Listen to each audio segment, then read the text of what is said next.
Okay, go ahead. Okay, so I'm Sarah Schumpert. I work here at Tri-County Technical College. We're in the Student Success Center on the Pendleton campus, and today I'm talking with Laurel. Laurel, why don't you tell us your full name and how old you are? Um, my name is Laurel Honeycutt. I am 20 years old. I am a media arts production major here at Tri County, and I'm looking forward to telling my story. Okay, great.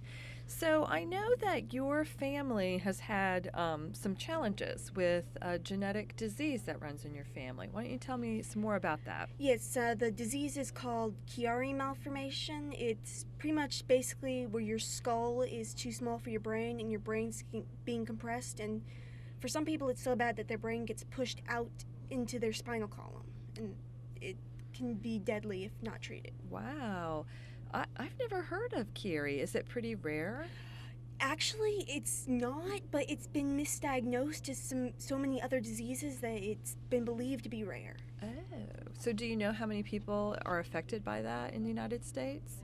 Not off the top of my head, but I do know my mom is really affected by it, and a bunch of other people in the area, because there's also an awareness walk that we do where we all get together and help raise awareness and Okay. walk to support. So tell us about your experience that your mother has had. Like, when was she diagnosed and how has this impacted her? Well, the thing is with Chiari, the symptoms vary when they show up. For some people, they'll show up right when they're born. Other times, it's later in life. But then for my mom, she actually didn't show symptoms until she was pregnant with me. So it was Wow. like, So what kind of symptoms did she show then? she had headaches, she was weak, and like she literally went 3 years with a continuous headache. And she just could barely do anything. Like she was alive when I was before she had her first brain surgery. It was like a few days before 9/11, but she was in so much pain, so out of it, that when 9/11 happened, she literally had no energy to have any sort of emotional reaction at all. She was just sort of, she had no conscious, really. It was, So had she had you already? yes. Okay. So was it during the pregnancy that she was diagnosed or after, like when you were a baby?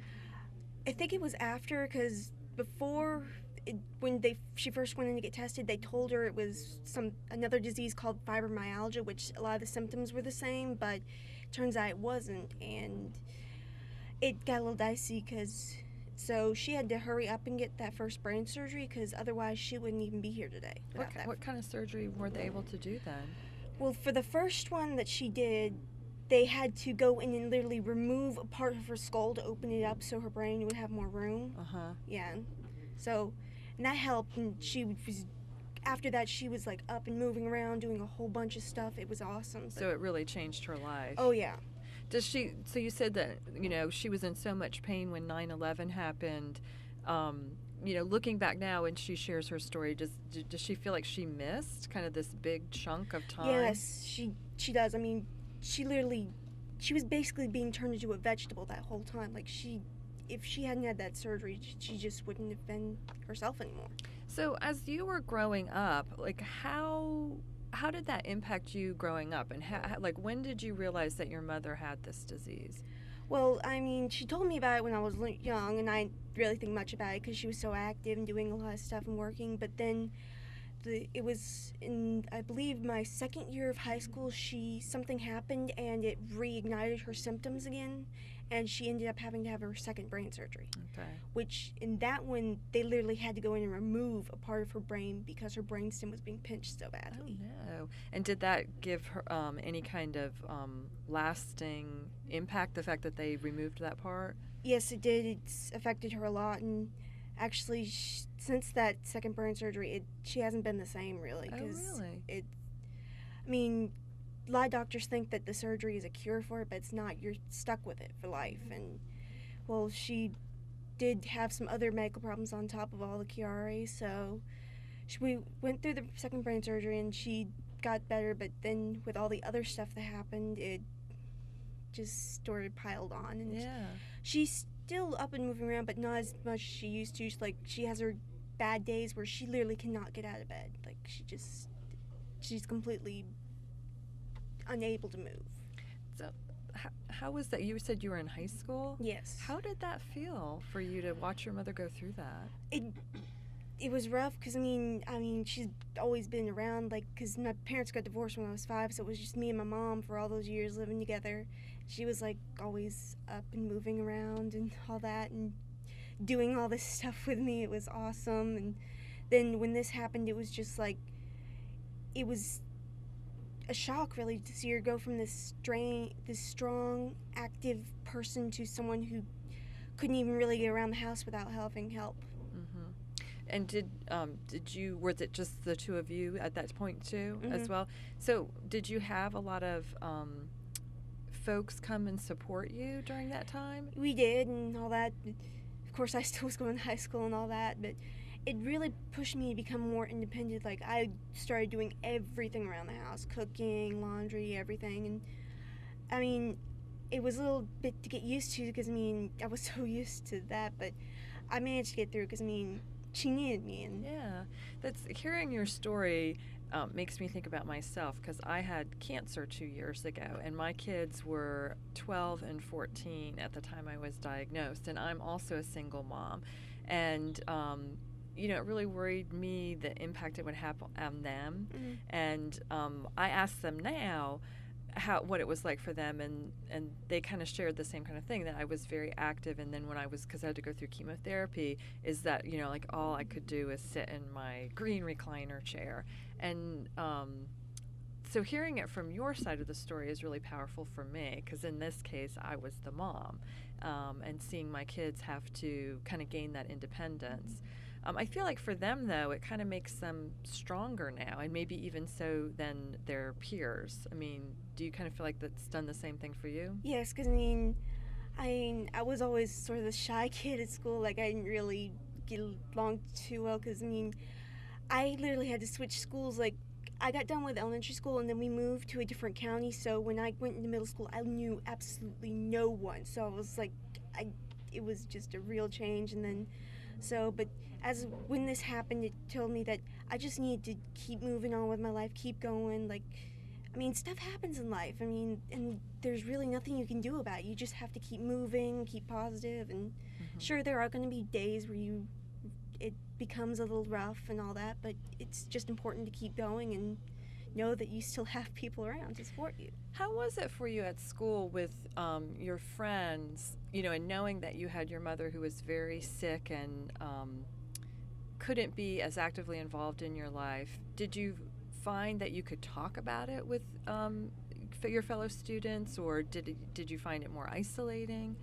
Well, even in high school, I wasn't even really social that much, and I maybe talked to one or two people, but so people didn't really ask too much about it. They would say hi to me and all that, but yeah, I just didn't really feel comfortable because they probably had their own problems to worry about, and I just didn't want to seem like I was wanted it to be all about me like everyone else seems to think it is right. during that time. Right.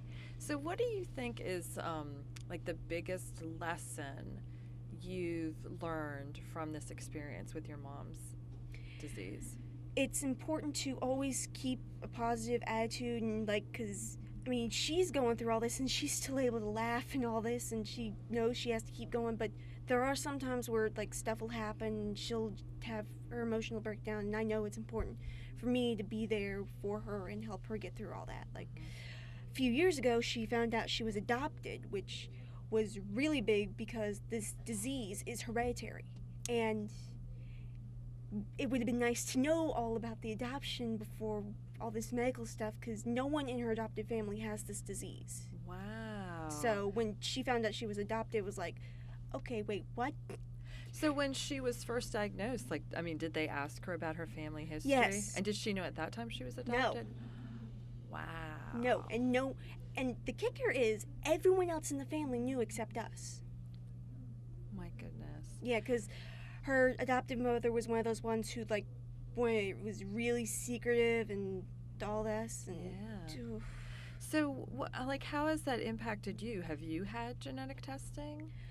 Yes, and I'm not showing any symptoms yet, but I could in the future. And I have developed some other medical issues that are tied into this, so I just have to keep a watch out and make sure I stay as healthy as I can. Yeah.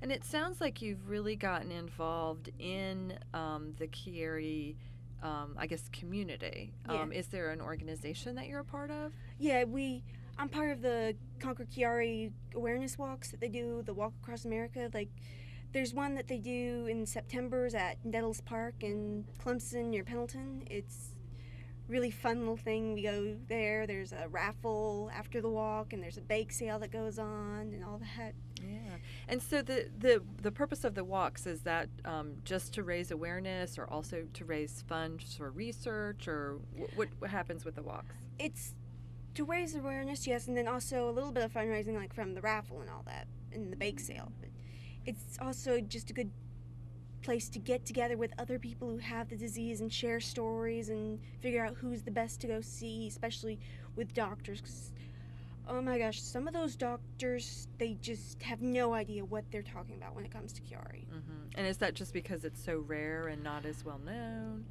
That, and also a lot of doctors just don't really accept it as a major problem, and of course they think surgery is the cure, so they think if you have the surgery you're completely fine, nothing else is wrong with you, and and it's like, and people are like, no, this is a lifelong thing, we still have problems. Right, and so I think it's probably been very challenging for you and your mother to kind of do trial and error to see what kinds of things help. Oh yeah, and then speaking of the doctor things, she literally had to go through like 5 different neurologists before she finally got one that understood stuff that was happening to her. And, like, all the others were just like, they performed all these different tests on her and like all this, and it was just like, and she told them that she had none of this stuff that she was testing for because she'd been tested before, but they still did it anyway. And so it was just really rough for that because she had to go through all these doctors who didn't know anything, and she was looking for help because she was having other major problems that were affecting her, but they couldn't find anything because they didn't really know much, so they were focusing on things that they thought she had. Yeah. I know that wastes a lot of time, doesn't it? And probably a lot of money too, right? Yeah. Yes. Yeah. So how do you think that this disease that your mother has had, and the involvement that you've had in her care, how do you think that that's impacted the relationship you have with your mother, that maybe is made it different than it might have otherwise been? Well, we've certainly gotten closer, of course, and we can rely on each other, and I've actually sometimes become a human walking stick for her when she needs someone to lean on when she goes out, because she still likes to go out and do stuff when she has a good day. The only problem is I have to watch her because she sometimes likes to push herself a little too much. It's like that whole swimming in the ocean in New Jersey. Ugh. That wasn't a good idea, huh? No, she got knocked on her butt by a wave. Oh no. But you were there, right? Oh, yeah. And it sounds like you're always there to pick her up, right, when she gets knocked down. Yes. Yeah. So how do you think